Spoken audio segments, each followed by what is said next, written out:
जी, तो हमारे पास एक नया लफ्ज है जो हमने आवाजों के जरिए पढ़ना है। ठीक है, इसकी क्या आवाज है? प। और इसकी आवाज हमने आज सीखी आ, पा, स। पास। पास आपको पता है, करीब आ जाना। ये देखें, पास, ये बास्केट करने लगे हैं और इनके बिल्कुल पास है। आगे चलते हैं, नई आवाज, नया लफ्ज सीखते हैं। जी, तो हमारे पास नया लफ्ज सीख हमने पढ़ना है आवाजों के जरिए।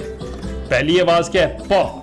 कौन सी है ये देखें, ये वाली है, हमने आधी शक्ल है, हमने आधी इश्काल की मश्क की हुई है। ठीक है, और अगर आपने नहीं की तो पिछली वीडियो में आप कर रहे हैं। प, इसके आगे क्या बना? आ, क्या बना? पा।